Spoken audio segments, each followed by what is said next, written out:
algunas cosas, pero ya hoy vamos a ver entonces la,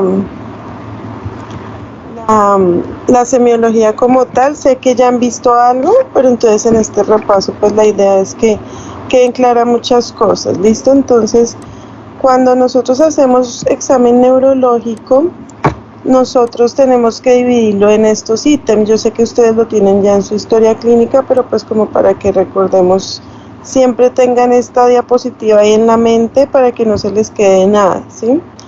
Entonces lo primero que hacemos es mirar el estado de conciencia, ¿no es cierto? Entonces siempre vamos a mirar cómo se está relacionando con el medio, ¿no es cierto? Cómo se está orientado y todo esto que ya vamos a desarrollarlo ahorita. Después de eso, nosotros empezamos a examinar la motilidad del paciente, ¿sí?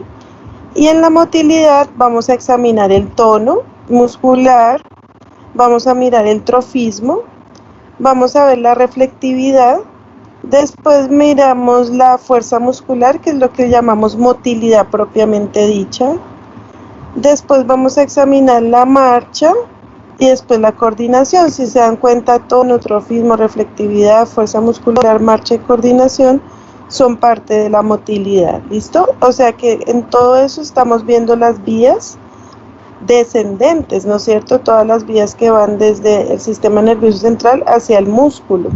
O sea que cuando examinamos motilidad estamos mirando indirectamente la vía, las motoneuronas, ¿no es cierto? Listo. La sensibilidad es lo que ya vimos, que es los cordones posteriores que llevan BTPP y la termoalgesia, ¿no es cierto? Entonces ahorita vamos a desarrollar esta un poquito más, pero entonces es como para ubicarnos qué es lo que estamos examinando en cada sitio. En el lenguaje obviamente yo no lo examino cuando llego a este punto porque yo lo he examinado durante toda la entrevista, durante la historia clínica. Yo me he dado cuenta de muchas cosas. Cuando yo llego al punto de neurológico, como ustedes se han dado cuenta, el examen neurológico es al final de toda la historia clínica, casi el último, pero yo ya tengo muchos datos que me pueden ayudar en esto. Entonces en el lenguaje yo simplemente consigno acá lo que he visto y acordémonos que ya sabemos dónde están las áreas, todo eso, y ya vamos a mirar algunos conceptos. Y después vamos a mirar los pares craneanos, y en los pares craneanos lo que vamos a mirar, pues ya sabemos la funcionalidad de cada uno para poder ubicar la lesión. Y después vamos a mirar los signos meningios. Esto es como a grosso modo todo el examen neurológico que vamos a hacer. Entonces, lo primero habíamos dicho que era la conciencia, ¿no es cierto? Entonces acá tenemos la imagen del cerebro, ¿no es cierto? Un corte sagital. Aquí tenemos el cuerpo calloso, tenemos el tallo encefálico, ¿no es cierto? O tallo cerebral.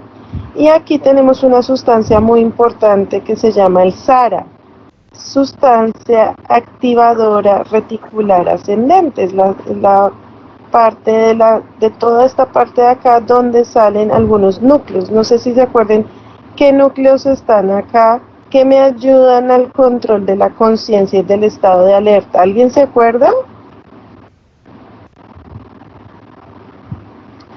Esa partecita verde que se ve aquí en el tallo, ¿qué núcleos tiene?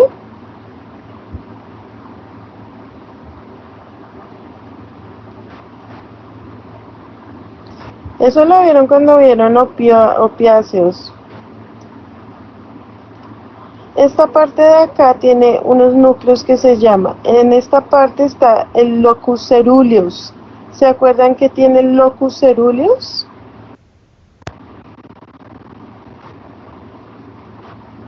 Noradrenalina. Exacto, noradrenalina. Aquí estos de la mitad se llaman los núcleos del RAFE, que tienen serotonina, ¿sí? Aquí también están los núcleos de locus niger. ¿Se acuerdan el locus niger que produce? Dopamina. Muy bien. Entonces, miren, aquí tenemos todos los núcleos que liberan serotonina, noradrenalina, dopamina, ¿sí? ¿Se acuerdan? La dopamina está en el mesencéfalo, los del RAF están por toda la protuberancia, y aquí en esta parte de acá, pues de la protuberancia también está la noradrenalina. Entonces, ¿qué hace eso? Pues nosotros ya sabemos, la noradrenalina es la del estado de lucha y huida, de alerta. Entonces, cuando nosotros recibimos alguna información o sea, de las vías ascendentes, es decir, dolor, temperatura, o yo recibo una información de alguno de mis órganos sensoriales, se me activa esto y me da alerta. Es lo que yo les decía, yo veo un camión que viene a mí, yo estoy pasando una calle, pues obviamente me activo mi sistema de alerta y corro, ¿sí? Entonces, eso es lo que hace el sistema activador reticular ascendente. Ahora, si yo no tengo activo esto, pues obviamente voy a estar como, pues o somnoliento, ¿no es cierto? Y en un nivel tal puedo llegar a estar en coma. Este sistema es el que me da el estado de conciencia. Entonces, obviamente yo digo, o sea que si yo tengo una enfermedad o una lesión que me dañe el tallo, que se me inflame el tallo, yo puedo estar somnoliento. Y ustedes han visto cuando los pacientes llegan con un SB, no han visto, pero sí han escuchado, llegan con un SB, pues llegan en coma muchas veces, o llegan confundidos, o llegan con un sistema que se están durmiendo. Esto es lo que genera el estado de alerta. Ahora, si se dan cuenta, aquí cuando pasa por el tallo, pues pasa por una parte muy chiquita, pero después llega al tálamo y se va distribuyendo a toda la corteza. De ahí que podemos inferir, pues que, por ejemplo, si yo tengo un paciente que tiene un SB aquí frontal, de la arteria cerebral anterior, ¿sí? Tengo un SB acá frontal. ¿Será que tiene mucha alteración de la conciencia o poca? Si le coge esta parte del lóbulo frontal. Claro, bastante, ¿no? ¿Qué creen? ¿Llegará en coma o llegará de pronto solamente un poco somnoliento?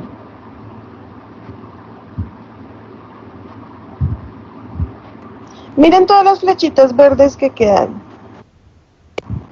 Y solamente me está afectando estas 3 primeras flechitas verdes. O sea, un evento cerebrovascular o un daño de la corteza aquí no me afecta tanto el estado de alerta como si yo tengo un daño acá, ¿sí me entienden? En la parte del tallo. Imagínense un daño en el tallo, me colapsa por completo el SARA, ¿sí?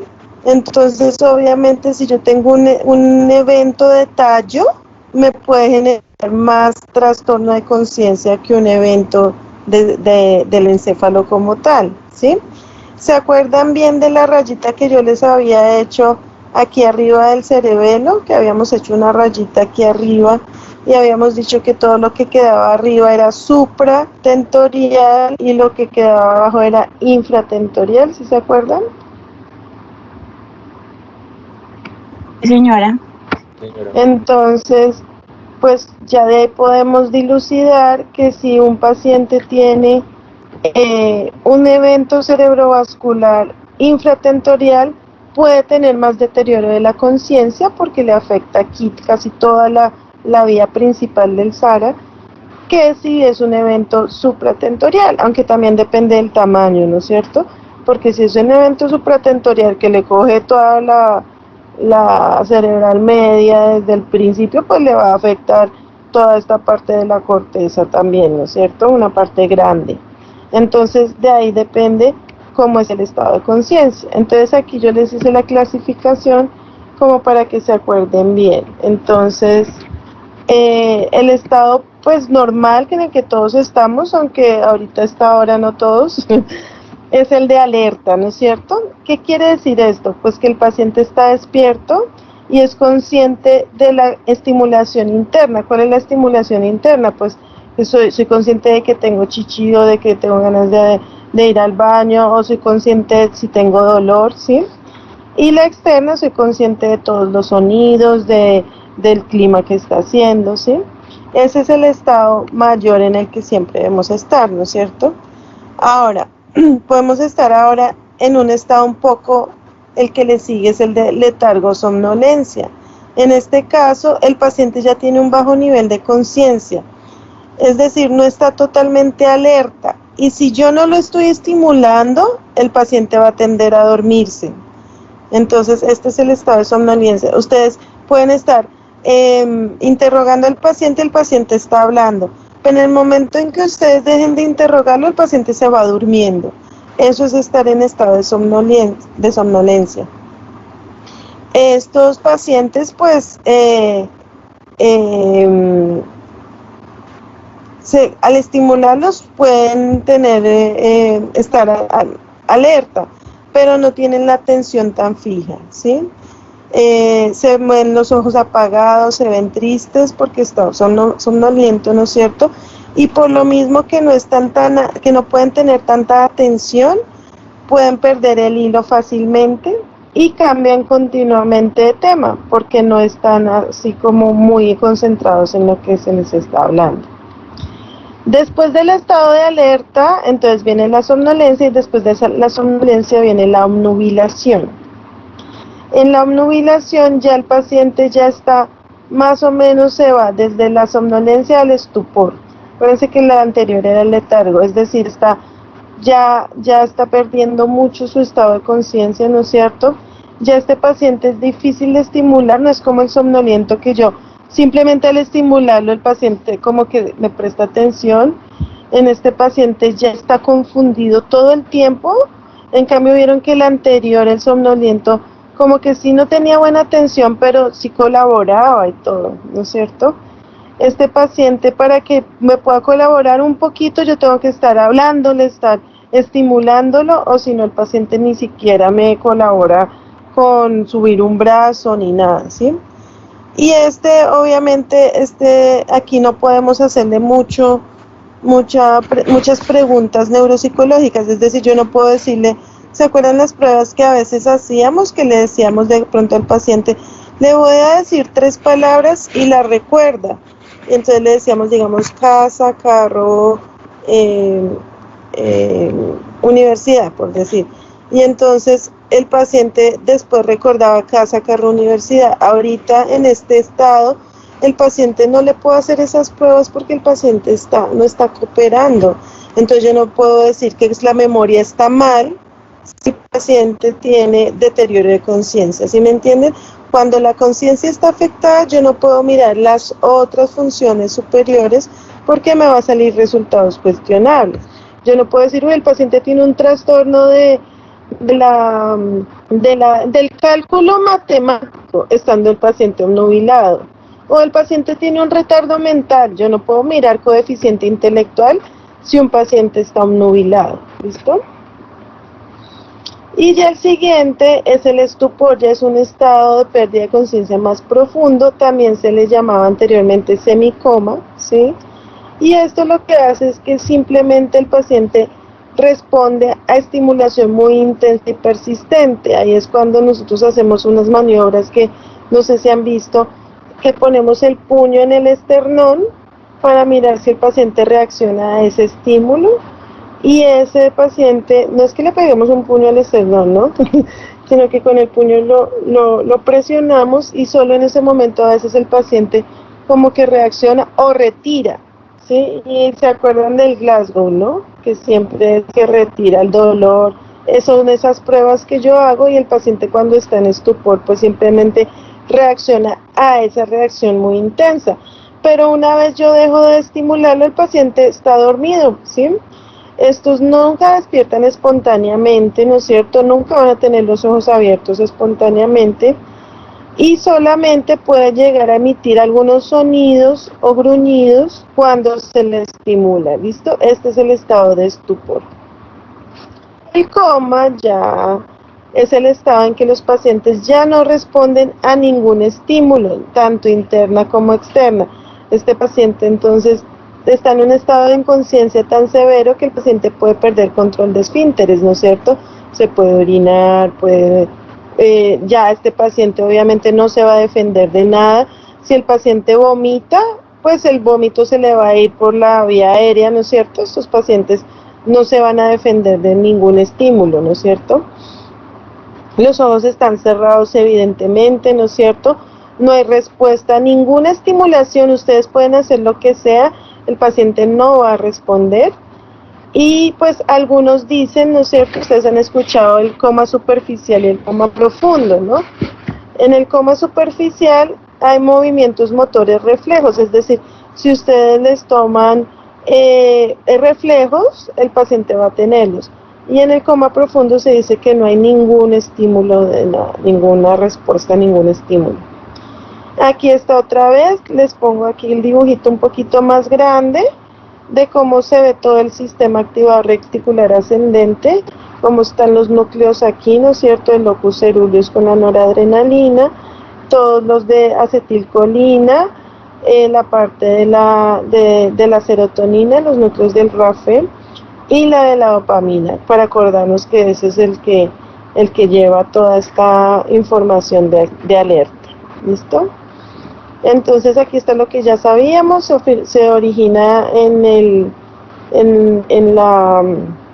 el tallo, se entiende hasta la corteza a través del sistema talámico y llega pues a todas partes, sabemos, ¿listo?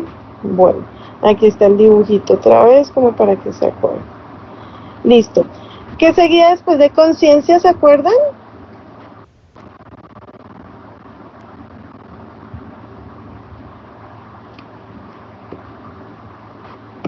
¿Sí están ahí?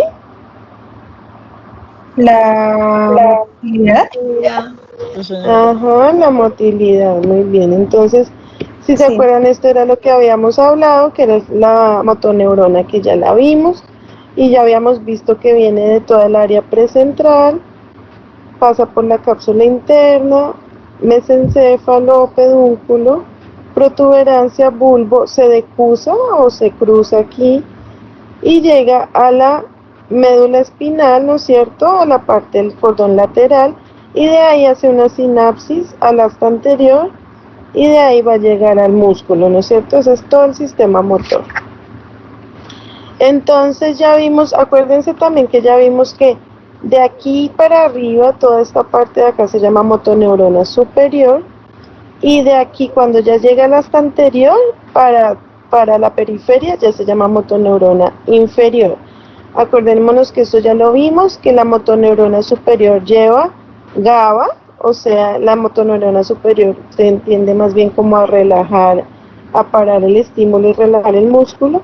En cambio, la motoneurona inferior lleva glutamato, que tiende a dar más bien como una excitabilidad, ¿no es cierto?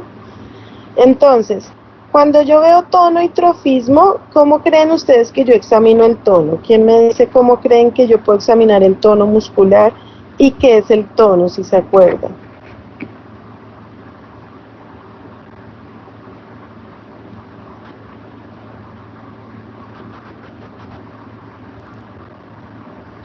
Bueno, si se acuerdan el tono, cuando ustedes ahorita están sentados, algunos hasta acostaditos, bueno, pero ustedes no están así completamente relajados ahí con las manos así a los lados, uno está con un tono que hace que uno no esté por ahí caído pues con las babas por fuera, ¿no es cierto?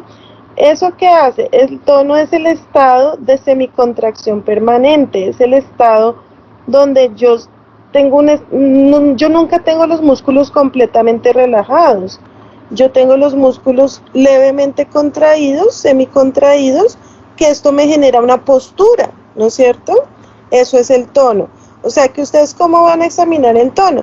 Pues cuando ven al paciente, el paciente tiene su postura, está sentado, está acostado, ustedes van a mirar cómo está su posición. Miren, tan solo inspeccionando su posición, uno mira el tono.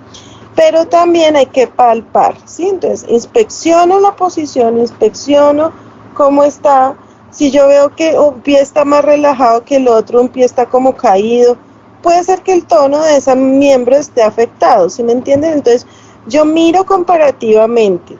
En el examen neurológico tengo que mirar todo siempre comparativamente y miro cómo está la posición. Y posteriormente a eso palpo. ¿Qué palpo?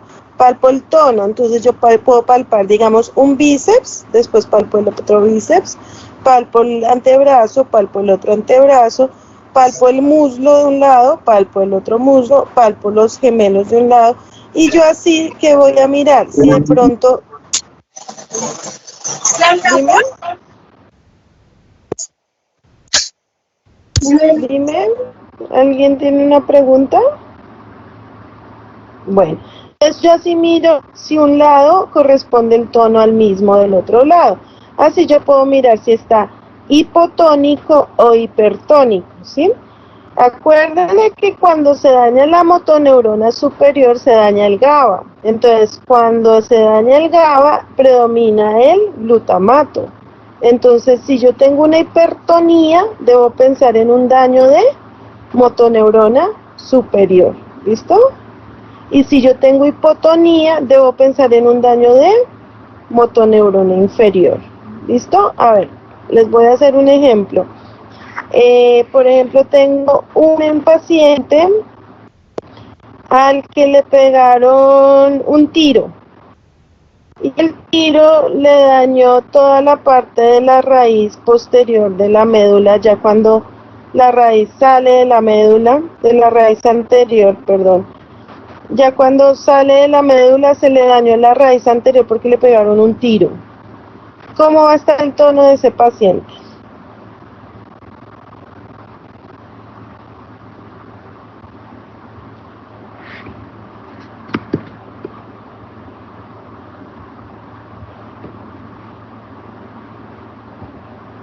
Hipo.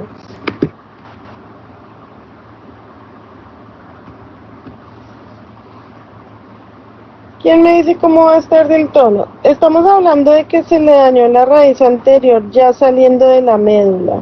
O sea, la raíz anterior se le dañó aquí, saliendo de la médula. ¿Cómo estará el tono? Disminuido. Si es raíz anterior, muy bien. Raíz anterior es motoneurona inferior, es decir, no tiene glutamato. Muy bien, entonces va a predominar el GABA, o sea, todo lo que sea motoneurona inferior me va a dar hipotonía. No sé si han visto en algún semáforo, no, claro que ya no se ve casi, esos pacientes que tienen el pie todo delgadito y que no caminan bien por polio. ¿Se han visto alguna vez algún paciente con secuela de polio? ¿Poliomielitis nunca? Yo no. Es más, muchas veces se hacen en los semáforos simulando que tienen polio y no tienen, ¿no? Pero es cuando tienen los miembros ya todos atróficos, los músculos ya no tienen fuerza, eso es lo que genera. Recuerden que el polio es una enfermedad del asta anterior, ¿no? O sea, es motoneurona inferior. Pero si yo tengo un paciente de pronto que tenga una hipertonía, yo ya pienso que el paciente que tiene una hipertonía tiene un daño, es aquí arriba, ¿no es cierto? Entonces yo digo, tendrá un daño o del tallo o del cerebro, y ya yo ya ubico la lesión de acuerdo a otros datos que vamos a ir teniendo, ¿listo? Entonces es súper importante, toda hipertonía es motoneurona superior, hipotonía motoneurona inferior. ¿Cómo miro el tono? Inspeccionando, mirando la posición del paciente, mirando los músculos y palpando, y mirando que estén igual el uno que el otro, ¿listo? Ahora trofismo. ¿Quién sabe qué es trofismo?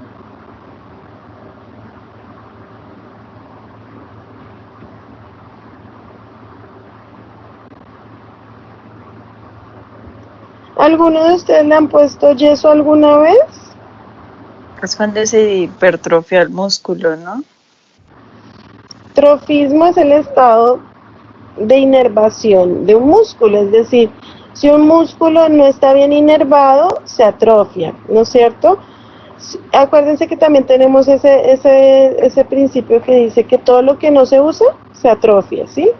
Entonces, cuando el músculo no tiene un estímulo neurológico, un estímulo nervioso constante, tiende a atrofiarse, ¿no es cierto? Y es la atrofia que genera disminución del volumen del músculo, ¿no es cierto? Recuerden cuando a uno le han puesto un yeso, no sé si les han puesto un yeso, le ponen a uno un yeso y cuando uno va al ortopedista que se lo quite, ese miembro está más chiquito, ¿no es cierto? Se adelgaza, porque ya al no usarlo no tiene todo ese estímulo neurológico y lo que hace es que se tiende a disminuir la masa muscular. Entonces ya por simple lógica ustedes sabrán que el trofismo lo que yo hago es mirar el tamaño del músculo, ¿no es cierto? Entonces yo digo, para yo saber si el paciente está atrófico o hipertrófico o hipotrófico, lo que hago es mirar los músculos también comparativamente. Entonces, si ustedes se dan cuenta, el tono y el trofismo se pueden examinar casi al mismo tiempo.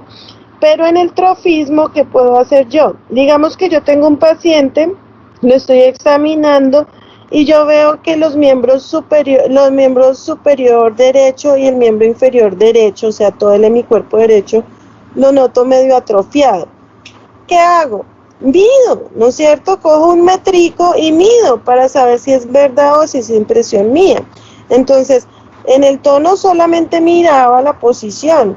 En el trofismo los mido para saber si hay afectación de un lado o del otro. ¿Listo? Entonces, eso es lo que yo puedo hacer al examinar el trofismo. Y yo lo que digo es eso. Una atrofia de tal sitio y ya. No tengo que decir nada más, simplemente lo que yo miré. ¿Listo? Y puedo yo decir lo que mide, es decir, yo digo el miembro superior derecho mide tanto, el perímetro mide tanto y en el miembro inferior, superior izquierdo mide tanto. Y eso yo lo puedo anotar en la historia clínica para poder documentar ese paciente, ¿no es cierto? Entonces eso es lo que yo hago en tono y trofismo. Ya la reflectividad, acordémonos que hay distintos tipos de reflectividad, ¿no es cierto? Hay reflejos que son profundos y hay reflejos que son superficiales, ¿no es cierto? Recuerden que tenemos reflejos que son los osteotendinosos, que son los usuales que siempre hacemos, ¿no es cierto? Y también tenemos otros reflejos que son, por ejemplo, la micción es un reflejo, ¿no es cierto? La eyaculación es un reflejo, la erección es un reflejo, hay reflejos de piloerección también, ¿no es cierto? Entonces, reflejos tenemos muchísimos, pero los que nosotros vamos a examinar bien en el examen neurológico, porque en el examen neurológico no siempre miramos si tiene eyaculación, erección, ¿sí? Podemos preguntarlo, pero no lo examinamos. En cambio, ya en la reflectividad, cuando yo llego al sistema neurológico, lo más importante es mirar los reflejos osteotendinosos y los reflejos patológicos, ¿sí?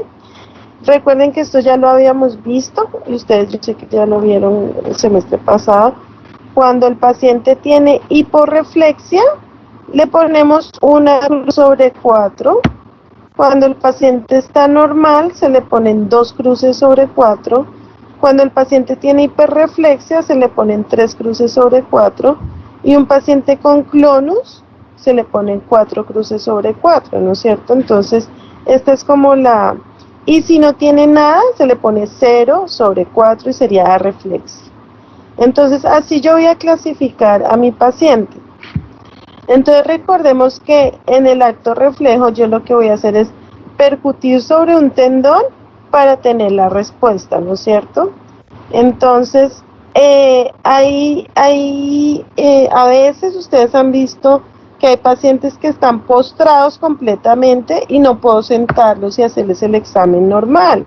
Entonces, yo tengo que aprender a tomar los reflejos de manera si el paciente está postrado y si el paciente sí puede colaborar, ¿sí? Entonces, si se dan cuenta en esta imagen, ¿ya están viendo la imagen del médico y el paciente? Sí, señora. Sí, doctora. Bueno, entonces en esta imagen se ve el paciente postrado y le están haciendo el rotuliano. Nosotros siempre hemos visto el rotuliano como por, no sé, siempre hemos visto que lo toman sentado, ¿no es cierto? Es el que siempre sacamos en la rodilla, pero aquí el paciente supuestamente pues está postrado, ¿no es cierto? Entonces miren cómo el examinador pone una mano debajo para poner como un apoyo y que el paciente doble el miembro, ¿sí? Y ahí uno le dice al paciente, ponga todo su peso sobre mi mano. Entonces el paciente se relaja, ¿sí? Y ya yo percuto con el martillo el tendón, ¿no es cierto? Recuerden que lo que debemos percutir es el tendón. Nosotros sabemos que el cuádriceps llega aquí y aquí bota todo el tendón rotuliano, ¿no es cierto?, que pasa por acá y se inserta en la tuberosidad anterior de la tibia. O sea, para esto tenemos que saber anatomía, ¿no es cierto? Entonces, aquí en esta parte de acá es que yo percuto el tendón Y este tendón me va a generar una respuesta ¿dónde? En el cuádriceps, ¿no es cierto? Y sabemos que la respuesta es normalmente que se estira la pierna, ¿no es cierto? Entonces, esa es la respuesta que yo espero. Pero cuando, y ustedes han visto ese reflejo, porque eso sí todos lo hemos visto, pero cuando el paciente está acostadito, no es tan evidente como cuando está sentado. Entonces, ustedes hacen el estímulo y el paciente lo que va a tener no es una respuesta tan exagerada como cuando está sentado, pero ustedes van a ver que el paciente se le contrae el cuádriceps, ¿listo? Entonces, esa es la diferencia del reflejo rotuliano cuando el paciente está postrado y cuando está sentado. Cuando está sentado, sí estira el pie, ¿sí? Duro, acuérdense que eso es bien evidente. Pero cuando el paciente está postrado, al percutir el tendón, el paciente va solamente a contraer el músculo. Por eso yo debo hacer este examen del reflejo viendo bien. Si el paciente tiene un jean o tiene algo que lo tapa, no lo voy a ver muy bien porque este es de inspección, ¿sí? Es de estar mirando el músculo. Entonces yo lo voy a hacer siempre comparativo, recuerden esto, yo lo hago aquí y después lo hago en el otro miembro. Así yo comparo y puedo poner las crucecitas, a ver si es normal, si está disminuido o si está aumentado. Este de acá ya es el reflejo normal, que debemos tener en cuenta cuando lo hacemos sentado. Pues que los pies del paciente no toquen el piso, ¿no es cierto? El paciente debe tener los pies por encima del piso, debe estar relajado para poder hacerlo. Y aquí ya hacemos lo mismo, el martillo percute, pero aquí la respuesta sí es más evidente, el paciente va a estirar la pierna. Entonces aquí ya vemos una respuesta mucho más evidente y lo hacemos también comparativo. Este es el reflejo aquileo o aquiliano, también en paciente que pueda colaborar. El paciente entonces se va a arrodillar, ¿sí? Le va a dar la espalda al examinador y el examinador va a percutir sobre el tendón de Aquiles. Entonces puede que el examinador ponga una mano para tener el pie y el examinador va a notar que el pie se va a ir hacia acá, ¿sí ven? El pie se va para acá. ¿Listo? Ahí se ven como las rayitas que muestran. No es tan severo como el rotuliano, ¿no es cierto? Pero este es el reflejo aquiliano. ¿Cómo se puede hacer también? Cuando está postrado, se puede poner al paciente con una pierna encima de la otra y como dobladito, ¿sí? Que doble una pierna sobre la otra y ahí también se puede percutir en el tendón de Aquiles. La otra es el reflejo bicipital. Entonces, me avisen cuando estén viendo ya las dos imágenes del paciente y mi láser. ¿Ya?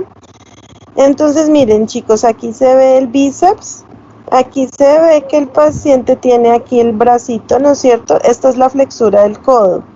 Entonces, en la flexura del codo, ustedes van a buscar el tendón del bíceps que siempre se va a insertar ahí. Si se dan cuenta, el martillo no está percutiendo directamente el tendón, el martillo percute mi dedo. Entonces, yo pongo mi dedo sobre el tendón y percuto el dedo. ¿Listo? La respuesta aquí está en la manito. Ustedes tienen que estar viendo la mano del paciente porque la mano se va a mover. ¿Listo? Entonces, este es el brazo, antebrazo. Yo pongo mi dedo en la flexura del codo y percuto mi dedo. La respuesta va a estar en la mano, que va a ser como una pronación leve de la mano. ¿Listo? Miren, aquí en esta primera imagen el paciente está sentado, en la otra está acostado, no hay ningún problema. En un paciente acostado también le hacemos igual. Lo importante es que si el paciente siempre tiene que tener esa mano relajada, es decir, si está sentado hay que decirle que la relaje y que ponga todo el peso en su cuerpo o en la mano nuestra. Si el paciente está acostado, pues es más fácil porque está un poco más relajado. Pero siempre recuerden que el paciente debe estar muy relajado ese miembro, ¿no es cierto? Y bueno, también está el radial, que es igual, ¿no es cierto? cogemos a 2 centímetros arriba la apófisis estiloides del radio y esa sí la percutimos directo, ¿listo? Entonces ustedes miran la apófisis estiloides del radio a 2 centímetros arriba y ahí percuten directamente sobre el tendón, ¿listo? Sobre el músculo. Y ahí pues también va a haber un leve movimiento de la mano allá hacia la parte radial. Esos serían los reflejos osteotendinosos. Ya el maceterino y todos los demás los vamos a ver con los pares craneanos, ¿sí? Pero entonces estos son los reflejos osteotendinosos que vamos a examinar siempre. Ahora, también tenemos otros reflejos patológicos, ¿sí? Entonces vamos a examinar Babinski, Homan, ¿no es cierto? Vamos a examinar unos reflejos que se llama de succión o chupeteo. Aquí está, por ejemplo, el Babinski. Si se dan cuenta, el paciente pues está acostado. Ustedes le van a quitar las medias, todo. No quiero que hagan Babinski con las medias puestas, ¿no? Y pueden coger, si quieren, la parte posterior del martillo, ¿sí? Si se dan cuenta. Y van a hacer un movimiento por toda la planta del pie, por la parte externa, hacia arriba. Y el movimiento termina aquí. Entonces, hacen el movimiento hacia arriba y puede terminar acá. ¿Qué es lo que nosotros esperamos que pase con este reflejo? Cuando es patológico, el paciente va a hacer dorsiflexión del pie, de este grueso artejo, y va a separar todos los dedos del pie, ¿no es cierto? Ese es el reflejo de Babinski. Ya sabemos que este reflejo es por alteración de la motoneurona superior, ¿no es cierto? Y también puede acompañarse de los otros reflejos patológicos que vimos, que puede ser succión, como es succión, búsqueda y succión. Ustedes le ponen la mano al paciente en el cachete, ¿sí? El dedito de ustedes en el cachete. Ustedes van a ver que el paciente tiende a hacer la búsqueda como si fuera un neonato. No sé si recuerdan que hay reflejos que son normales en los recién nacidos. Por ejemplo, todos estos son normales en el recién nacido. El recién nacido siempre tiene Babinski y se va desapareciendo y ya a los 2 años no tiene por qué tener, ¿sí? Pero los recién nacidos también apenas nacen, ustedes le ponen el dedito en la mejilla y el bebé tiende a buscarlo, es decir, a tratar de chuparle el dedito a uno. Eso es un reflejo normal en los bebés. Y lo que hace el bebé apenas coge el dedito de uno es succionar, porque ellos nacieron así para poder comer, ¿sí? Es un reflejo que conserva la vida, es casi que un instinto.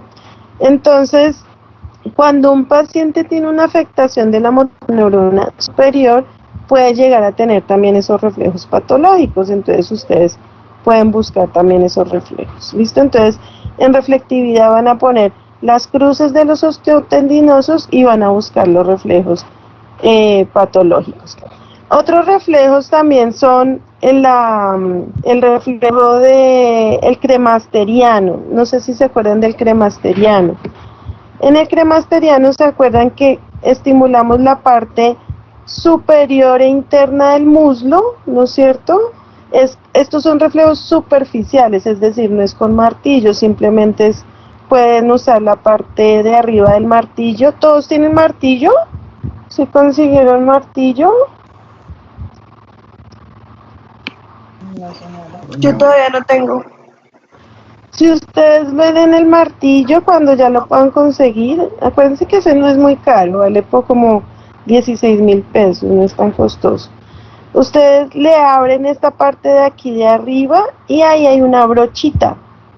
También tiene, en la parte de arriba hay como una puntillita.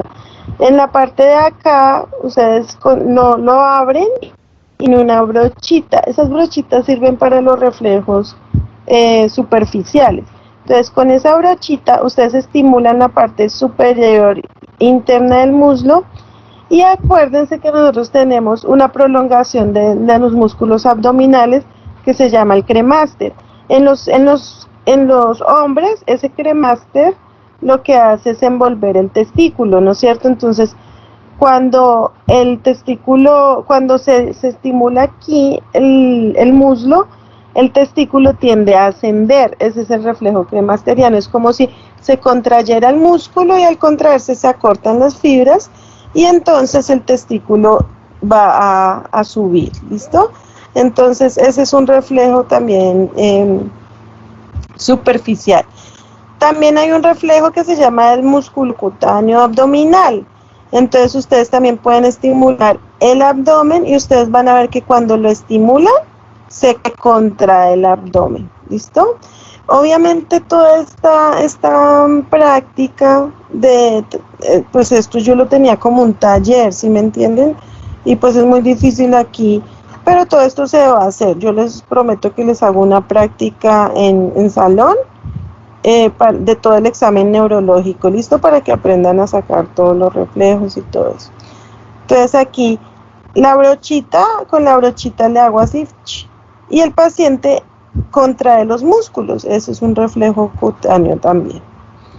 Listo. Bueno, ya después de eso se acuerdan que ya empezamos a explorar la fuerza muscular propiamente dicha. Y aquí tenemos la escala de Dandy. Entonces, creo que sí se lo saben ya. Entonces, si yo le digo a un paciente, por favor, elevando el brazo, ¿sí? Y el paciente no hace ni siquiera una contracción muscular, es decir, le digo, levante el brazo derecho, el paciente se queda con el brazo ahí quieto, no mueve ni un músculo, ni siquiera se ve que trate de hacerlo, ¿sí? Eso es una clasificación 0/5, ¿no es cierto? Y entonces sería una plejía, ¿sí?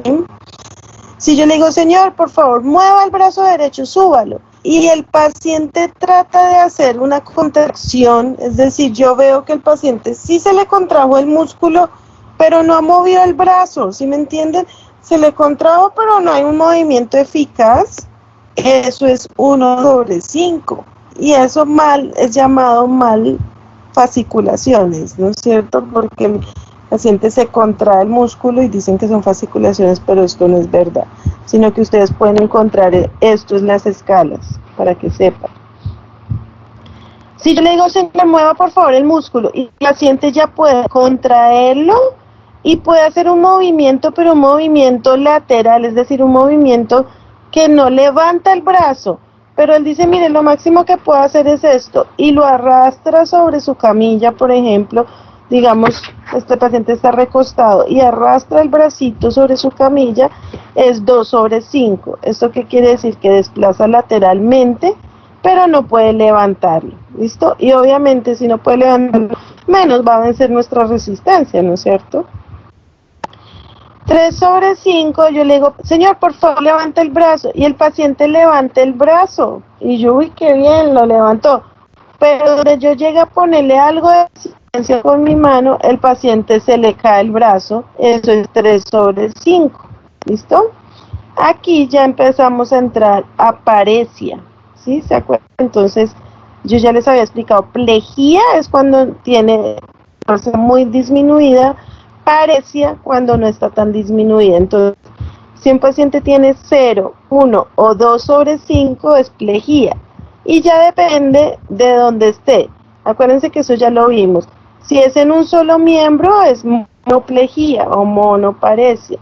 Si es en el hemicuerpo, en la mitad del cuerpo, es hemiplejía o hemiparesia. Si es en las dos piernas es paraparesia o paraplejía. Si es en los 4 miembros es tetraplejía o tetraparesia. Entonces hasta aquí es paresia, ¿listo? Perdón, plejía. Ya de aquí en adelante, desde el 6 en adelante es paresia. El 4, ya el paciente, yo le digo, por favor, levante el brazo, y el paciente levanta el brazo bien, y yo le pongo algo de resistencia, y el paciente alcanza a hacer algo de fuerza, pero se cansa rápido, se agota rápido, y se le baja el brazo. Eso es 4/5, ¿listo? Y 5/5 es lo normal, es decir, a nosotros nos dicen levante el brazo y lo podemos levantar. Y alguien nos llega a poner algo de resistencia y nosotros le ganamos, ¿no es cierto? Nosotros podemos resistir. Eso es 5 sobre 5, que es lo normal. Entonces aquí tenemos al examinador haciendo todo el examen pues de la fuerza muscular. ¿Qué es lo que debemos tener en cuenta cuando lo hagamos? Primero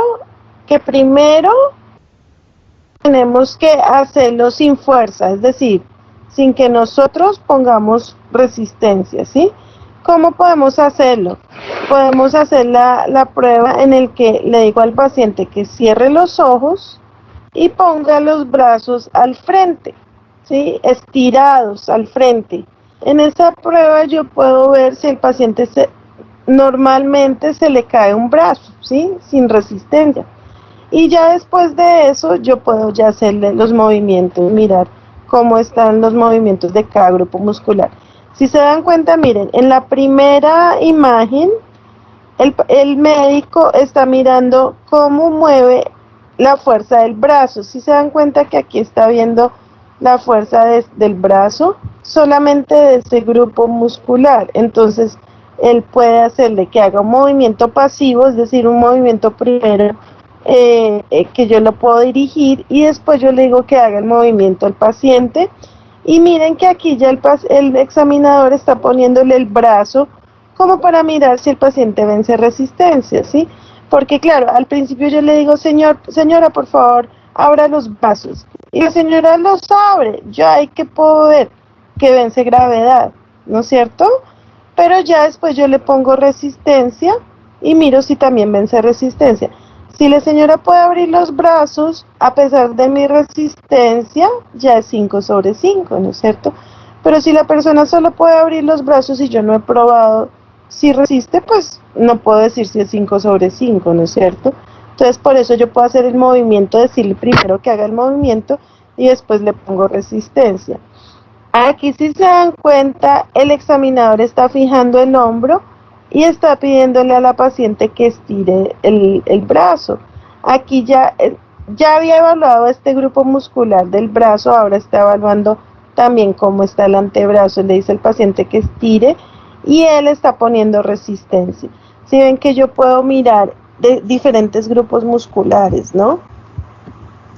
Aquí miren, es completamente diferente. La paciente tiene la palma contra la palma del examinador y el examinador le está pidiendo que estire el brazo y que lo flexione y está mirando si puede soportar la resistencia. Obviamente todo esto lo vamos a hacer bilateral, entonces primero un brazo y después el otro y así yo puedo comparar. Después ya me voy a ir a los miembros inferiores y puedo hacer lo mismo, ¿no es cierto? Entonces me voy a ir por grupos musculares, miro el muslo. Miren que en esta de la figura D se ve que él está poniendo presión, resistencia hacia la rodilla y le está pidiendo a la paciente que estire el pie. Obviamente al ponerle resistencia sobre las rodillas lo que está evaluando es la fuerza del cuádriceps, ¿no es cierto?, del muslo. Pero ya aquí el médico está diciéndole al paciente que levante y está mirando es la fuerza de la pierna. Y aquí en la siguiente le está diciendo que estire el pie o que lo flexione y aquí está mirando la fuerza de este grupo. Si se dan cuenta y embarran mucho en los ECOE, es que como están de afán, ustedes hacen el examen y solamente cogen un grupo muscular. Levanta el brazo, bueno, y solamente están cogiendo uno, pero miren, tienen que coger los grupos musculares, es decir, brazo, antebrazo, mano, ¿sí? Aquí, muslo, pierna, pie. Entonces, cojan siempre por grupos y siempre comparativo, chicos. Entonces también la embarran mucho, le hacen de un lado y el otro lado que hay que compararlo. Esa es la idea, ¿no? Diagnosticar si el paciente tiene alguna lateralización. Entonces esa es la fuerza muscular. Entonces yo la voy a poner en la historia clínica así, ¿listo? Con esta clasificación, después de haber puesto la clasificación que ya vimos de los reflejos, ¿no es cierto? Entonces ya aquí ya con eso ya vamos consignando todo, es una historia clínica. Después de eso, solo si el paciente está apto para marchar, puedo ponerlo a marchar. Ahora, ¿cuándo no está apto para marchar? Pues cuando esté somnoliento, ¿sí? Si tiene alguna alteración de la conciencia, pues yo no lo voy a poner a marchar, porque imagínense un paciente somnoliento, con estupor, pues no va a marchar, se me va a caer, ¿no es cierto? Entonces yo solamente lo hago la marcha cuando el paciente está apto y está consciente, ¿listo? ¿Cómo voy a explorar yo la marcha? Pues yo le digo al paciente que recorra una distancia en línea recta y yo lo acompaño. Muchachos, recuerden, yo no puedo dejar al paciente caminando solo porque si se me cae, ¿no es cierto? Al principio yo lo acompaño para yo estar seguro si el paciente no se me va a caer, ¿listo? Y ahí yo puedo decirle, por favor, caminemos de aquí a acá con los ojos abiertos. Y después puedo devolverme y ya soltarlo un poco más para ver cómo está marchando, ¿listo? Entonces, hay diferentes tipos de marcha. Miren, esta de acá, la A, el paciente tiene, si ven los pies del paciente, tiene aumento del polígono de sustentación, ¿no es cierto? Tiene los pies abiertos porque el paciente siente que se va a caer. Y el paciente tiende a tener como a irse de un lado para el otro. Eso se llama la marcha en zigzag o la marcha en beodo. ¿Recuerdan bien qué enfermedad o qué alteración me da esta marcha?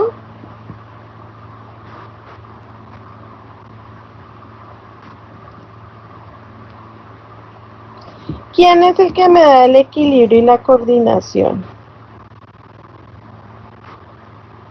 El cerebro.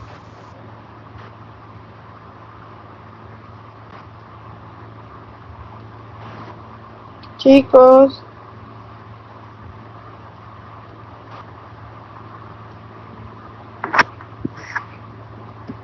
Yo,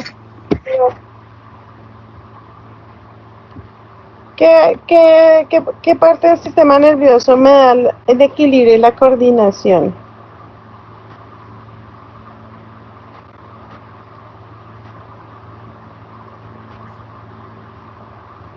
el octavo. El cerebro. Muy bien, la parte vestibular.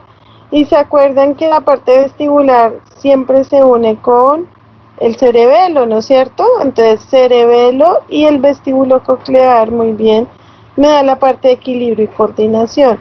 Entonces, si un paciente tiene una marcha así, en la cual aumenta el polígono de sustentación y se va de un lado para el otro, yo debo investigar el nervio, ¿no es cierto?, el vestíbulo coclear y debo investigar el cerebelo, ¿no es cierto? Entonces, esta por lo general es cerebelosa, es de ataxia cerebelosa. No sé si se acuerdan ustedes cuando han estado borrachos, ¿alguno de ustedes ha estado borracho alguna vez? Pues no creo.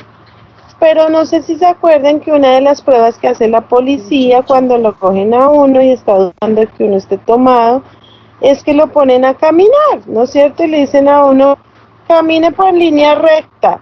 Si no abre mucho los pies y se va al zigzag de un lado para el otro, le dicen a uno, oiga, usted está tomado, ¿sí? Pero este es el mismo cuadro de la ataxia cerebelosa. Mejor dicho, cuando nosotros estamos tomados, es como si tuviéramos un daño cerebeloso. Hasta la articulación de la palabra, ¿sí?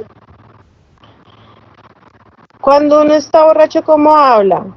Diego. Habla todo baboso. Habla así como, bueno, yo se lo había dicho a ustedes, que yo lo amo mucho. Así uno habla, ¿no es cierto? Uno como que la lengua no está coordinando. Todas esas manifestaciones de la ebriedad, de la embriaguez, es la misma manifestación de cerebelo. Entonces recuerden eso. Cuando aumenta el polígono de sustentación y se va de un lado por el otro, puede ser por ataxia cerebelosa. ¿Listo? Y esta es la marcha que llamamos en beodo o en zigzag, ¿listo? Entonces eso también yo lo veo desde que el paciente entra al consultorio, pero bueno, si el paciente estaba postradito y yo entro a urgencias, yo tengo que mirar si el paciente está apto para hacer la marcha y poder mirar. Ahora, si se dan cuenta en el B, En el B, el paciente, ¿cómo le ven la cabecita al paciente? Está mirando el piso, ¿no es cierto? El paciente está en el piso. Ahora, ¿se acuerdan que ya habíamos visto una cosa que era la propiocepción? Y es que la propiocepción es cuando yo estoy consciente y puedo con los ojos cerrados mirar, saber cómo está mi posición, ¿no es cierto? Ustedes han caminado con los ojos cerrados, no pasa nada. Uno camina con los ojos cerrados y uno puede caminar bien un trayecto sabiendo que no se va a estrellar con nada, ¿no es cierto? Estos pacientes, como se ve en el B, están mirando a dónde pisa, porque el paciente no tiene propiocepción. El paciente no sabe dónde está ubicado, el paciente tiene que con sus ojos corroborar por dónde está pisando. ¿Listo? Ahora, ¿quién llevaba la propiocepción? BTPP. ¿Quién? ¿Se acuerdan que BTPP es vibración, tacto fino, propiocepción y peso? ¿Qué fascículo lleva la propiocepción?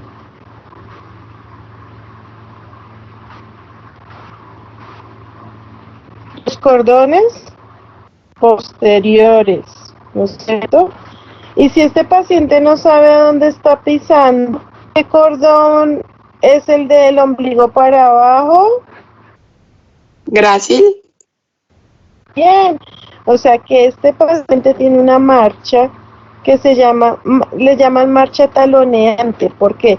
Porque el paciente primero tiene que mirar hacia dónde va y cuando bota el pie duro, como tratando de verificar, oiga, estoy a piso, ¿sí me entienden?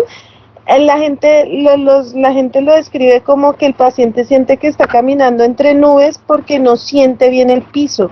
Entonces, por eso tiende a poner el talón muy duro sobre el piso. Levanta el pie, se cerciora dónde va a pisar y pisa duro. Esta marcha entonces es de cordones posteriores, ¿listo? La enfermedad que más frecuentemente afecta a cordones posteriores era la neurosífilis. Entonces, en estos pacientes podíamos ver esas marchas. Ahora, la marcha C es la más frecuente. La C, si le ven el bracito al paciente, el paciente tiene el bracito tónico, hipertónico, ¿no es cierto? Tiene el brazo duro, miren, está contraído el brazo y el pie lo que va a hacer es una marcha en os, es decir, el paciente tiene este pie también muy hipertónico y entonces el paciente no hace una marcha normal donde el paciente relaja el músculo. El paciente como está tan hipertónico, que hace es tratar de sacar el pie hacia un lado. Esa es la marcha que llamamos hemipléjica o marcha en os, por el movimiento así como en os, ¿sí? Obviamente si ustedes se dan cuenta que es una hemiplejía, y está hipertónico, esto es una alteración de ¿qué motoneurona? Superior. Entonces, alteración de motoneurona superior con una hemiplejía. Entonces, esa es la marcha más típica que siempre vemos de un paciente después de un SB. Dime. Entonces, si le ven el bracito hipertónico, obviamente este paciente pues ya pasó el SB, es decir, es una secuela, ¿no? Al principio en un paciente con SB que tenga de pronto algo agudo, yo trato de no hacerlo caminar, ¿no? Este paciente es porque ya quedó con la secuela. Y la D, no sé si se den cuenta como el centro de gravedad está mal distribuido. Esto es un paciente con Parkinson. Los pacientes con Parkinson tienden a irse hacia adelante desde su centro de gravedad y pueden caerse. ¿Sí? Los pacientes con Parkinson tienden a tropezarse y a caerse. Esta es la marcha del paciente con Parkinson que trata de irse hacia adelante persiguiendo su centro de gravedad y pues está un poquito como con movimientos temblando, ¿no es cierto? Esa es la marcha del Parkinson. Y esta de aquí es la marcha de este paje, que quiere decir que el paciente tiene una debilidad acá y el paciente cuando levanta el pie se le ve el pie caído, ¿sí?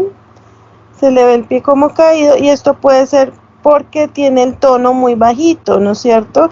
Entonces el paciente, este es el de los semáforos, el que les decía de los semáforos, el paciente trata como al marchar el pie se le cae y lo apoya pues sin mucha fuerza, ¿no es cierto? Esta es la marcha de este paje. Bueno, marchas hay muchas más, pero estas son como las más representativas, ¿no es cierto? Entonces eso es lo que yo debo explorar con mucho cuidado, como les dije primero, yo acompaño al paciente, después ya yo lo dejo un solito un poquito que haga el recorrido para yo mirar la marcha. Ya si el paciente entró al consultorio, normalmente yo miraba la marcha desde el principio, ¿no? Desde el principio yo ya podía mirar la marcha y saber si el paciente caminaba bien o no. Pero si el paciente está en urgencia, recostado, tengo que primero hacerle un acompañamiento para saber si el paciente sí puede hacer la prueba. Después de eso, yo hago las pruebas de coordinación o taxia. ¿Listo? Recuerden que la palabra coordinación es taxia. O sea que si yo tengo una incoordinación, se llama ataxia. A sin, ¿no es cierto? A es sin, taxia, coordinación. ¿Qué pruebas puedo hacer para esto? Cuando un paciente tiene ataxia, va a tener unas alteraciones que se llaman hipermetría o dismetría. Acuérdense que el prefijo dis es dificultad o alteración, o sea, y metría es del cálculo de las distancias. Yo le puedo decir al paciente, por ejemplo, señor, le puedo poner una hojita y le pongo un puntico y le pongo otro puntico al otro lado. Y le digo, señor, por favor, una estas dos líneas con un esfero, ¿sí? Yo ahí que estoy viendo si los miembros superiores de él pueden calcular una distancia. Entonces yo veo si el paciente hizo una línea que no es, ¿sí me entienden? El paciente puede que yo le haya puesto un punto, digamos, donde está el cuadrito amarillo y el punto donde está el otro, y puede que el paciente haya trazado una raya que no va hasta allá, sino se va para otra parte. Eso es dismetría. ¿Listo? ¿Cómo más puedo calcular yo la dismetría? No sé si han visto las pruebas que se llaman índice nariz, ¿sí? Yo le digo al paciente, con su dedo toque mi dedo índice, y el paciente entonces toca con su índice mi dedo. Y le digo, y ahora tóquese la nariz. Y así yo miro si el paciente de pronto no coordina, es decir, y de pronto no puede tocar bien porque no tiene un cálculo de la distancia. ¿Listo? Entonces, esas son pruebas en miembros superiores. En miembros inferiores, ¿qué pruebas se les ocurre para saber si el paciente sí calcula bien las distancias? Rodilla talón.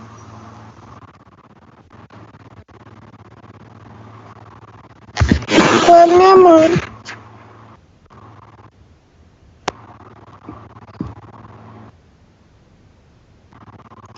En miembros inferiores, con solamente que un paciente suba la escalerita del elevador a la camilla, ¿sí?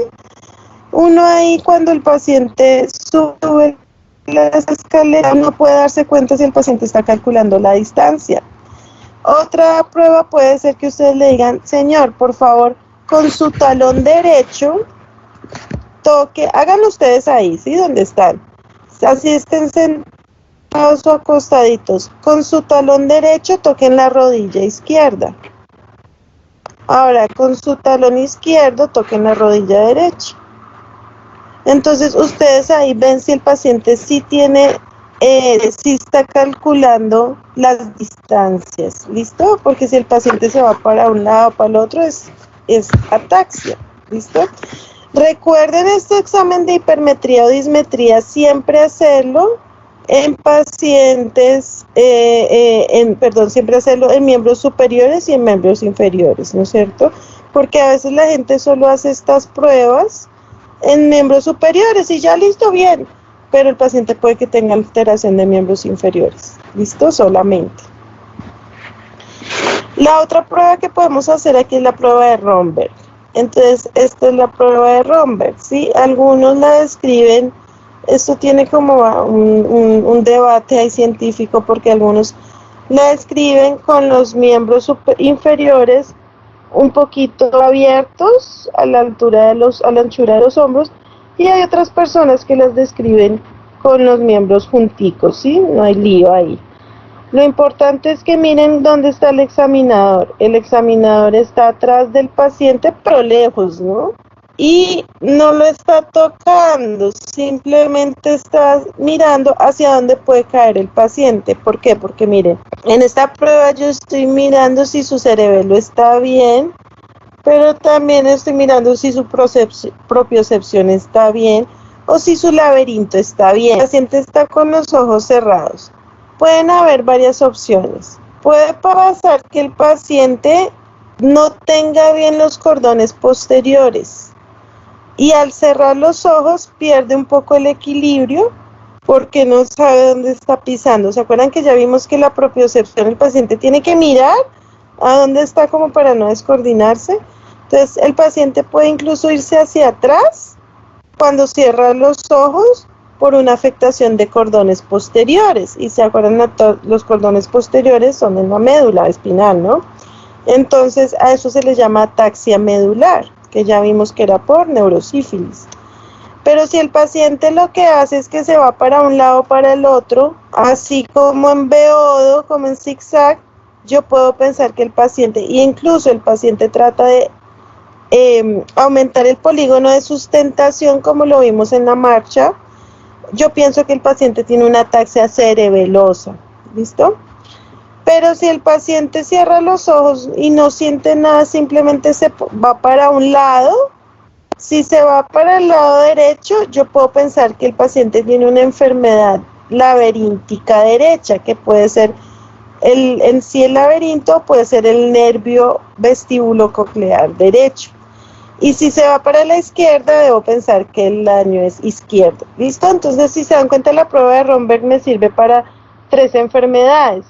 Para ataxia medular, o sea, daño de cordones posteriores, para ataxia cerebelosa o para daño de laberinto. Entonces, esta prueba siempre la tenemos que hacer cuando lleguemos a coordinación, para mirar si de pronto el problema es cerebeloso. Y aquí podemos también mirar si el paciente tiene palabra escándida. ¿Qué es palabra escándida? Lo que les dije, el borrachito, el que habla así, entonces así como que la lengua no la despega, eso es palabra escándida, y puede ser también una afectación de coordinación. Ya vamos a ver bien lo del lenguaje ahorita, pero es una alteración de coordinación del lenguaje, ¿no es cierto? Y adiadococinesia. Acuérdense, es que el paciente no coordina los movimientos repetidos, ¿listo? O puede ser también disdiadococinesia. Acuérdense que es afectación de eso. En este caso yo hago la famosísima prueba en que le digo al paciente que haga movimientos repetidos. ¿Como cuál? Le digo, por favor señor, toque las palmas de las manos y el dorso de las manos, y le hago que haga constantemente ese movimiento. O le digo, señor, tóquese con sus 2 dedos índices la nariz repetidamente. Entonces le digo, ahora con el derecho, ahora con el izquierdo, derecho, izquierdo, derecho, izquierdo. Y le digo que se toque la punta de la nariz repetidamente. Es decir, que haga movimientos rápidos y continuos. Entonces puede ser esos. También debo hacerlo en las piernas. Entonces le digo al paciente, por favor, tóquese otra vez la rodilla con el talón derecho, la rodilla izquierda. Hagan ustedes otra vez. Talón derecho, rodilla izquierda. Ahora con el talón izquierdo, rodilla derecha. Y ahora haga ese movimiento repetidamente, ¿sí? En esa prueba yo le tengo que decir que haga los movimientos repetidos. ¿Qué otras pruebas hay? ¿Se acuerdan que uno le pone el meñique le dice, toque con el meñique el pulgar, ahora con el anular el pulgar, ahora con el dedo medio el pulgar, y ahora con el índice el pulgar, y ahora hágalo repetidamente, háganlo ustedes ahí, meñique pulgar, anular pulgar, dedo medio pulgar, índice pulgar, y háganlo rápidamente. Y yo ahí puedo ver la coordinación. Le digo ahora la otra mano, vuelva a hacerlo, meñique, pulgar, anular y hágalo rápidamente. Esa es una prueba que yo puedo hacer. ¿Sabe? Si el paciente se descoordina y no puede hacerlo repetidamente, yo puedo decir que tiene una adiadococinesia si no lo puede hacer del todo. Y si solamente se descoordina, yo digo que tiene una disdiadococinesia. ¿Listo? Y pues la marcha, que también habíamos dicho que era un signo de incoordinación. Entonces eso es lo que yo voy a mirar. ¿Listo? Ahora ya pasamos a la sensibilidad. Ya sabemos la sensibilidad cómo venía. Ya sabemos que viene si es la termoalgesia de las raíces, de las terminaciones nerviosas libres. Viene al ganglio espinal, al asta posterior, y ya vimos que se decusa si es dolor, termoalgesia, sube por el lemnisco espinal, va subiendo, llega al tálamo y se distribuye hacia la corteza. Y habíamos visto que BTPP también llegaba, pero ya sabemos que llega desde las partes, terminaciones también, pero ya veíamos que la BTPP sube por los cordones posteriores y en el bulbo se decusa, y al decusarse ya sigue subiendo y va hacia la corteza, ¿no es cierto? Entonces, ¿yo qué puedo hacer? Yo puedo explorar diferentes sensibilidades, ¿no es cierto? Yo puedo explorar la sensibilidad táctil, que es BTPP, ¿no es cierto? ¿Qué puedo hacer? Yo puedo usar el pincelito que les digo, la brochita que está en el martillo. Por eso les digo que deben comprar el martillo, porque eso les sirve mucho para explorar neurológico, ¿no es cierto? Entonces, pueden usar un trozo de algodón o un pincelito, esa brochita, y van a tocar en forma sucesiva. Dime.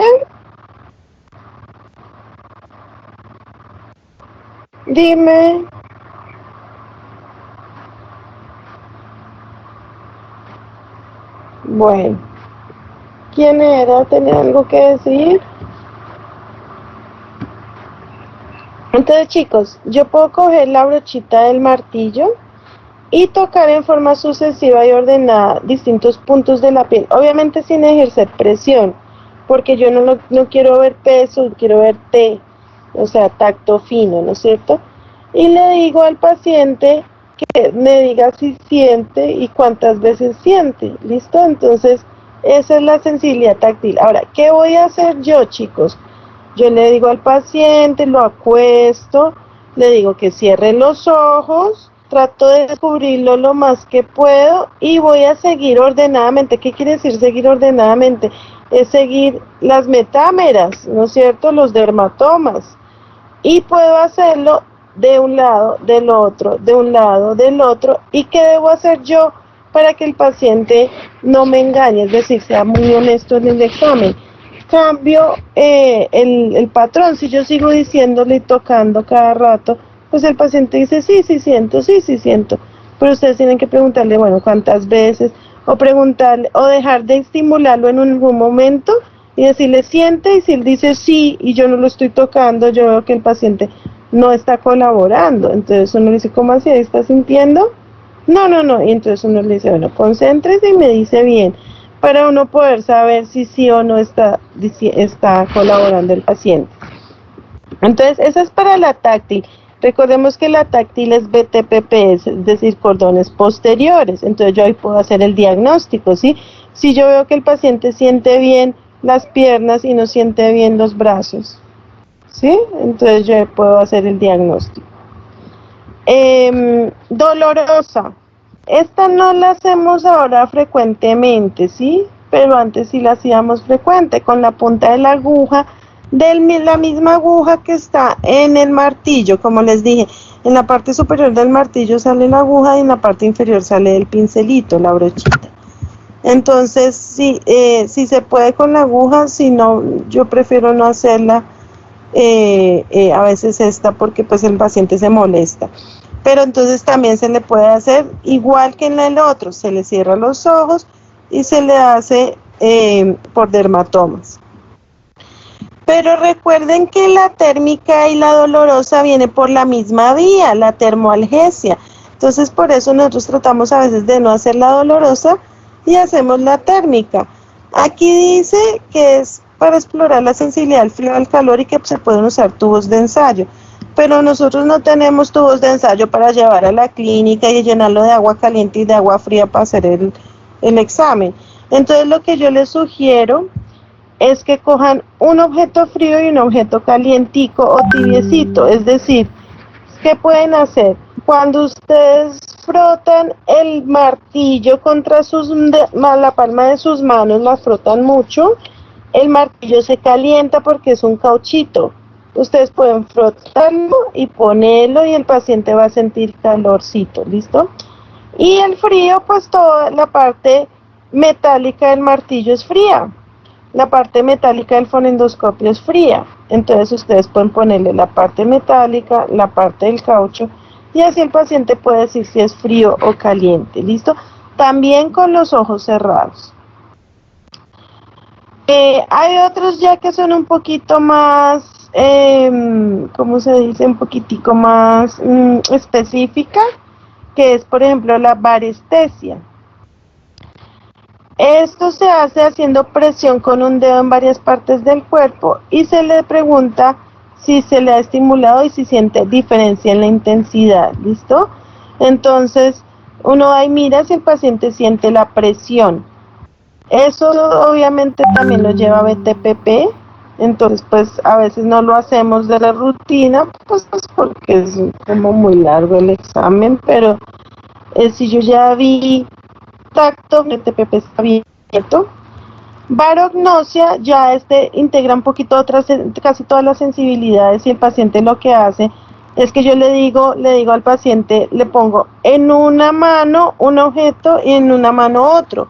Esos objetos deben tener diferentes pesos y yo le digo al paciente que me diga cuál pesa más, ¿listo? Entonces yo ahí estoy viendo que el paciente está integrando varias sensibilidades y me está diciendo el peso. La vibratoria se puede hacer con un diapasón, ¿sí? Y se le pone a vibrar y se aplica alguna eminencia ósea y ahí el paciente va a referir si siente la vibración o no. La batiestesia es para ver sensibilidad articular y muscular. Se pone el paciente y se mueve de forma pasiva cualquier articulación y obviamente el paciente con los ojos cerraditos y se le pregunta cómo ha quedado, ¿no es cierto? O se le dice que por favor reproduzca la posición que yo le hice. Entonces yo le puedo decir, por ejemplo, le puedo estirar la mano y ponerle un dedo encima del otro y después le digo, haga lo que yo hice. Y así el paciente, yo estoy seguro que el paciente sabe y entiende la sensibilidad tiene bien la sensibilidad de su articulación y de sus músculos.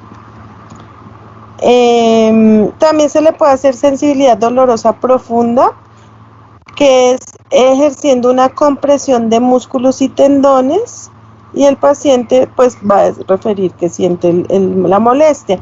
Esto se hace sobre todo en tendones, en el tendón de Aquiles. Con cuidado, ¿no? Esta tampoco la hacemos muy frecuente. Y ya después se le hace una prueba donde se combinen las dos sensibilidades, es decir, la sensibilidad superficial y la profunda. Y esto se llama estereognosia. Entonces lo que yo le digo es que cierre los ojos y le pongo sobre la palma de las manos un lápiz, una llave, una moneda y le digo que lo describa. Yo le digo es rugoso, es liso, qué color tiene, qué textura tiene, ¿no es cierto? Y le digo que lo reconozca y me diga qué objeto cree que es. Ese ya es una combinación, ¿listo? Bueno, aquí tenía recreo, es decir, para mañana, pero no sé si seguimos como para terminar lenguaje o dejamos ahí. Sí, yo creo que sigamos para mañana mirar pares craneanos, ¿sí?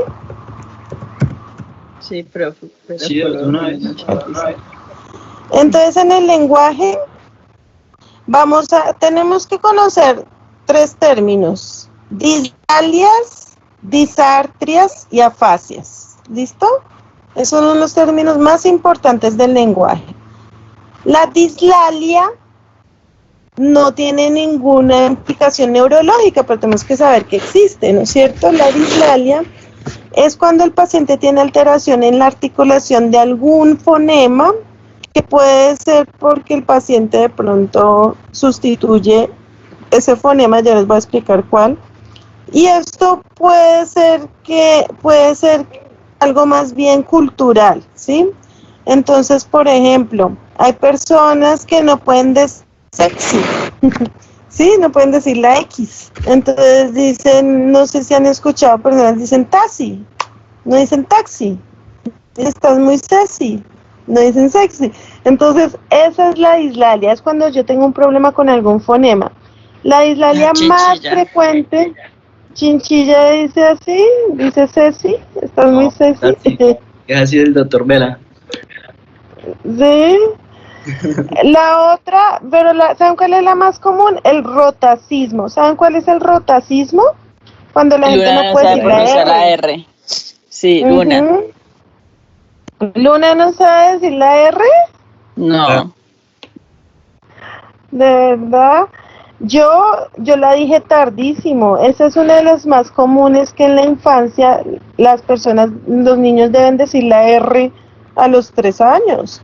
Y yo dije la R como a los 8. O sea, sí pueden haber eso, pero no es ningún problema del sistema nervioso, es más bien algo... a veces el rotacismo Luna ya casi también la dice. ¿Sí? Bueno. El rotacismo, ¿saben también por qué puede ser? Por alteración del paladar o alteración de la lengua. Los niños que tienen el frenillo de la lengua muy cortico, se les dificulta más decir la R. Entonces, puede ser alteraciones no neurológicas, ¿no es cierto? Entonces, esta puede ser, hay que detectarlo de todas maneras. La disartria, si es como su nombre lo dice, dificultad, artria de la articulación del lenguaje. Tiene una dificultad para articular el lenguaje. Entonces, esto sí tiene un efecto neurológico. Les voy a explicar en términos que ustedes entiendan. Pensemos que el cerebro es el software y la boca es el hardware, ¿sí? Entonces, yo para poder hablar necesito tener bien el cerebro, pero necesito tener bien mi dispositivo. Mi dispositivo es la boca. ¿Sí? Entonces, si yo tengo alguna alteración en el cerebro, en el software, se llama afasia. ¿Listo? Pero si yo tengo una alteración en el hardware, o sea, en la boca, se llama disartria. ¿Listo? ¿Qué par craneano se encarga de la boca? ¿Quién se acuerda qué pares craneanos se encargan de la lengua, por ejemplo? El glosofaringio, el facial, Hipogloso. hipogloso. En cuanto a lo motor, el hipogloso, ¿sí? Entonces, yo digo, si yo tengo el hipogloso dañado, no puedo mover bien la lengua, yo puedo empezar a tener problemas al articular el lenguaje, ¿no es cierto? Entonces, esto es un problema, si el problema es de la lengua, de que no la puedo mover bien, es un problema de hardware, es decir, disartria, ¿sí? Pero si el problema es que mi cerebro no me coordina, eso se llamaría afasia, ¿listo? Entonces, así más o menos ustedes pueden ver. Ahora, para hablar, aparte de la lengua, ¿qué necesito? Necesito que mi úvula se mueva bien, porque si no, no puedo, ¿no es cierto? Necesito que mi faringe también coordine. Necesito que coordinen mis cuerdas vocales. ¿Se acuerdan qué par craneano estaba encargado de las cuerdas vocales? Glosofaringio. No.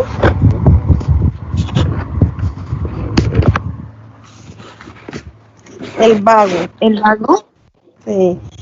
Y el glosofaringio sí se encargaba de la faringe, ¿se acuerdan? De la coordinación de los movimientos de la faringe. Entonces, miren que hay tanto el glosofaringio como el vago tienen implicación también en la disartria. Entonces, ¿se acuerdan dónde nace, dónde es el origen aparente del noveno, décimo, 11? A, mesencéfalo. B, protuberancia. C, bulbo. D, médula. El bulbo. En el bulbo. Entonces, si se dan cuenta, tanto el hipogloso como el glosofaringio como el vago son pares de bulbo. O sea que cuando yo tengo una disartria, yo ¿a dónde me voy a ir inmediatamente a pensar que está la lesión? En el bulbo, ¿sí?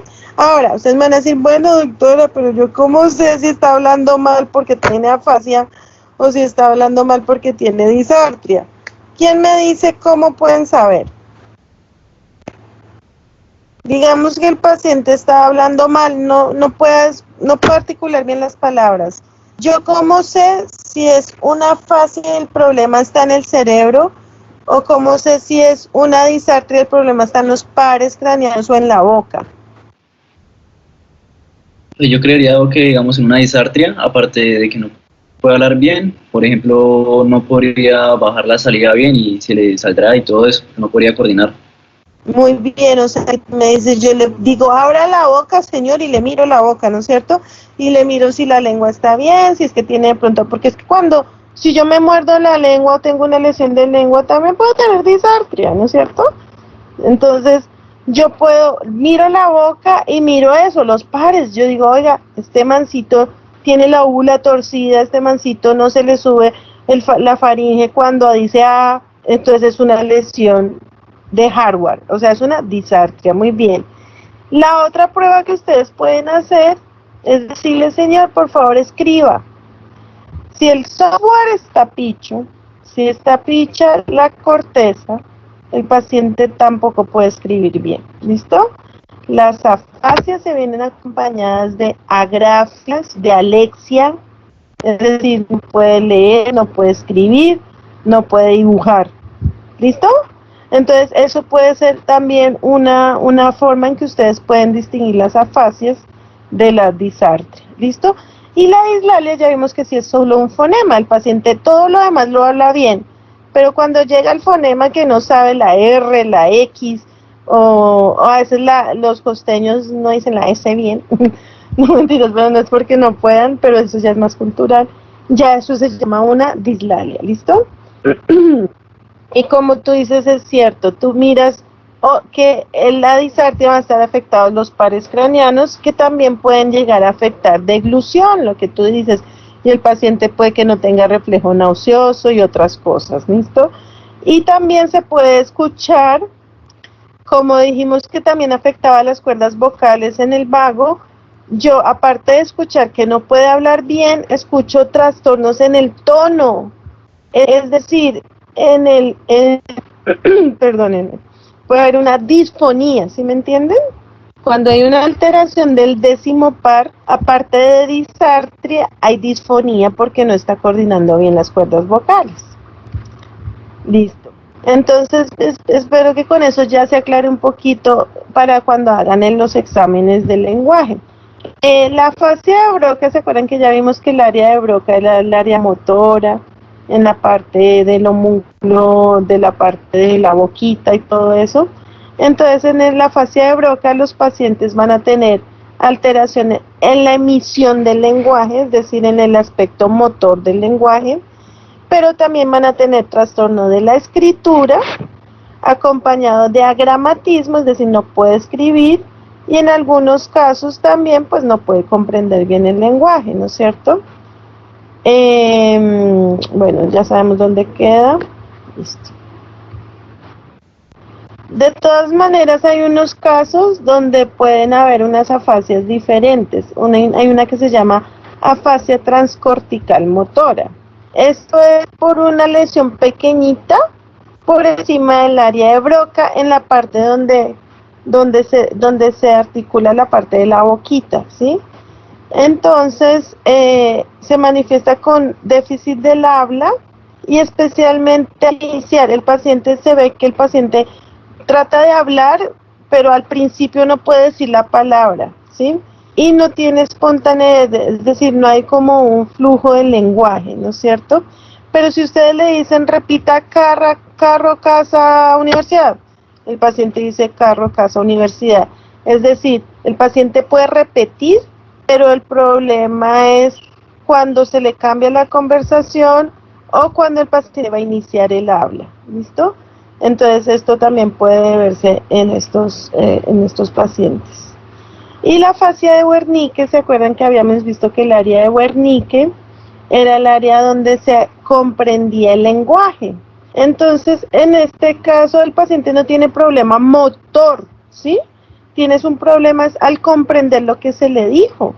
Entonces, este paciente sí puede hablar bien, puede llegar incluso a tener un habla fluida, pero el paciente está hablando como cosas que no son coordinadas, es decir, empieza a hablar cosas, lo que le llaman como ensalada de palabras. Empieza a decir cosas y entonces tiene buena emisión de palabras, pero no dice cosas inteligentes. Y empieza a sustituir palabras y a decir palabras que incluso no existen. Y que, ¿por qué pasa eso? Tratemos de entender por qué pasa esto. Porque el paciente no está entendiendo ni asociando el lenguaje. Pero como tiene buen uso motor de su área de Broca, el paciente trata de suplir lo que no entiende hablando maricadas. Entonces el paciente habla y habla, eso también le pasa a Luna, no mentira. Entonces el paciente trata de suplir lo que falta de comprensión hablando cosas que no son, ¿no es cierto? Entonces ya sabemos dónde queda esa área, ¿no es cierto? Como dicen aquí, el ritmo se asemeja al del habla normal, pero pues empieza a hablar cosas que no son, ¿listo? Entonces esto es importante entenderlo. Ya cuando ustedes están interrogando al paciente se dan cuenta que él ni siquiera está comprendiendo lo que ustedes les están preguntando, entonces ustedes pueden decirle, señor Héctor, ¿hace cuánto llegó acá a urgencias? El paciente empieza a decirle, sí, cuando yo fui a donde mi vecina, yo llegué y le dije que no sé qué y Entonces ustedes dicen, sí, señor Héctor, pero dígame usted cuántos años tiene y dónde está su esposa. No, pero es que la vecina, Entonces está en su cuento, pero él no está entendiendo nada de lo que uno le está hablando. Entonces, si se dan cuenta, esto es una fase en la cual el paciente no entiende el lenguaje, pero sí trata de suplir lo que no entiende con un lenguaje fluido. Y la fascia global, pues es terrible. Acuérdense que eso vimos que cuando el paciente tenía una afectación en todo el principio de la cerebral media, podía afectarle toda la región de Broca y la región de Wernicke. Entonces, en este paciente, si es una fascia global, es un trastorno severo. El paciente ni puede fluir en el lenguaje porque tiene una fascia de Broca, ni puede comprender porque tiene una fascia de Wernicke, ¿no es cierto? O sea que no hay buena comunicación con el paciente. Estos pacientes de repente pueden llegar a decir unas pocas palabras, pero no comprenden nada, no pueden leer, no pueden escribir, y estos pacientes pueden llegar a entrar a veces a mutismo total, porque no, dicen, no, yo para qué hablo si no entiendo ni lo que me están diciendo. ¿Listo? Y como les dije, en la cerebral media, en su origen, o en la carótida interna izquierda, ¿no es cierto? Puede ser que afecte esos dos. Y la afasia de conducción es cuando la repetición está gravemente afectada. Yo le diga casa, carro, universidad, y el paciente no puede repetir, pero el paciente sí comprende todo lo que se le está hablando, ¿listo? Estos pacientes no pueden repetir y tienen también trastorno de la fluidez del lenguaje. Entonces, hasta ahí es lenguaje. Yo pienso que dejemos hasta aquí y mañana vemos la exploración de los pares craneanos, ¿vale? Listo. Doctora. Bueno, mis chicos, Gracias, entonces doctora. mañana Gracias, vemos. doctora. Bueno, nos vemos entonces. Ya ahorita Hasta yo les luego. paso grabación, ¿vale? Listo. Bueno, doctora, muchas gracias. Bueno, que les vaya bien. Bueno, chao. Igualmente, chao. Igual.